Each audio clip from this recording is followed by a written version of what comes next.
You know exactly what you need to do. You've known for months, maybe years. But every time you get close to actually doing it, something stops you. Not laziness, not lack of information, not the wrong strategy. Something deeper than all of that. And here's what makes it worse. The closer you get to the life you actually want, the stronger the resistance becomes. Most people spend their entire lives blaming themselves for this, calling themselves undisciplined, unmotivated, not built for success. But what if the problem isn't your character? What if your brain is running a program right now in the background that was built to punish you every time you try to move forward? Because that program has a name, and once you see it working inside you, you will never be able to unsee it. Here is what's actually happening beneath the surface. Every time you face something high stakes, launching something, sending the pitch, making the call, taking the financial risk, your brain does not see opportunity. It sees exposure. It sees judgment, failure, the possibility of losing something you haven't even built yet. And that triggers a threat response, so old, so deep, so automatic, that your rational mind never even gets a vote. This is called an amygdala hijack. Your emotional brain takes over before you can think. And it doesn't make you run away from the task. It makes you run towards something safer. Your phone. Another research session. One more plan that never gets executed. Not because you are weak, because your brain is doing exactly what it was designed to do. It is keeping you alive. The problem is, it cannot tell the difference between a lion and a launch, between a predator and a pitch deck, between physical danger and financial risk.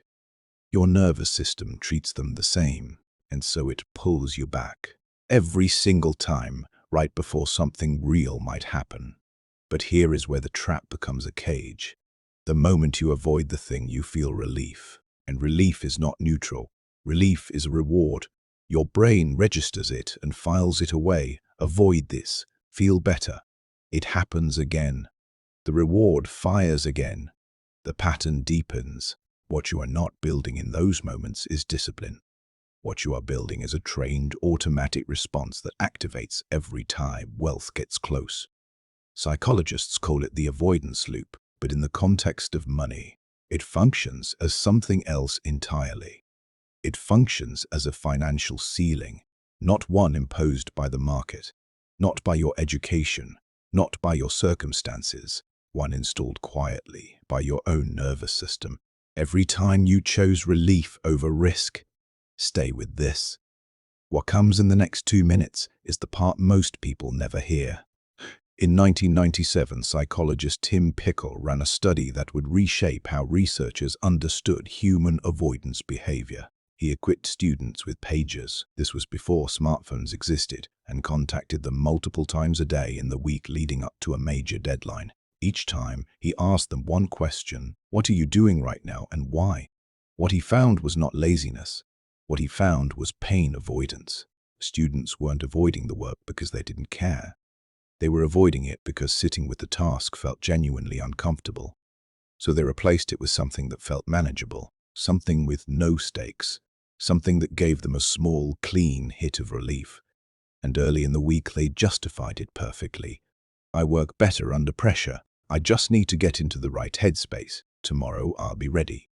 But when the deadline arrived, not one of them was glad they had waited, because here is the line that reframes everything.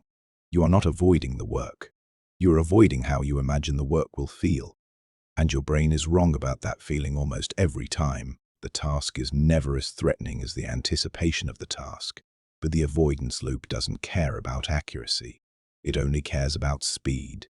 Fast relief now, always, over slow progress later.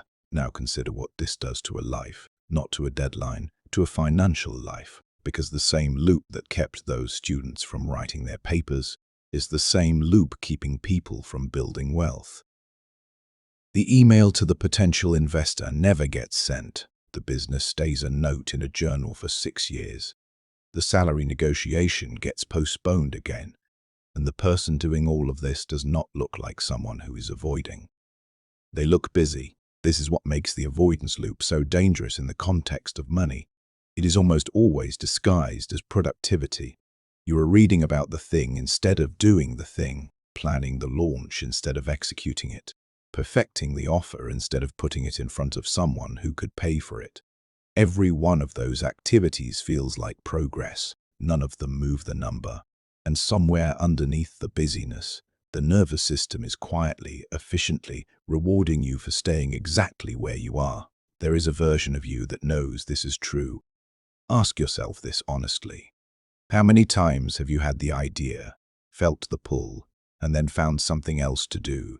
How many times has the thing you avoided turned out to be far easier than you made it feel? How many years has a version of your financial life been waiting for 10 minutes of discomfort you have never been willing to sit with? The ceiling is not external. It is not the economy. It is not timing. It is not who you know. It is the half-second moment, repeated thousands of times, where your brain offered you relief and you accepted it. So here is the single shift that breaks the loop. Not a system, not a routine, not a 30-step productivity framework. One thing.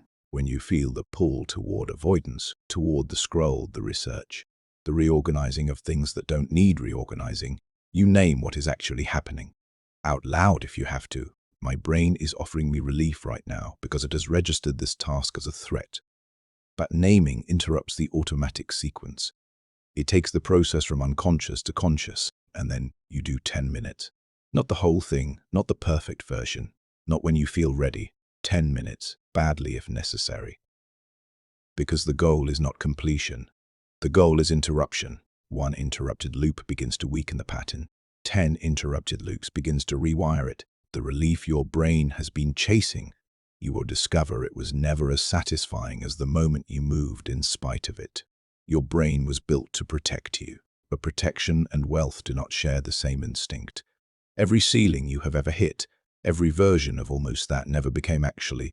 There was a loop running quietly underneath it. You were not failing. You were being protected from the very thing you needed most. The question worth sitting with tonight is not what you should do next. It is how many times you have already known the answer and felt the relief of not acting on it. And if that question is uncomfortable, there is a reason for that too, because what we have not talked about yet is where that discomfort was first installed. The loop did not begin with you. It began much earlier than that, in a house with people who had their own loops. And it was passed down quietly, completely, before you were old enough to question it. Complete this sentence. When I think about taking a big financial risk, my body feels, drop it below. I read every single one.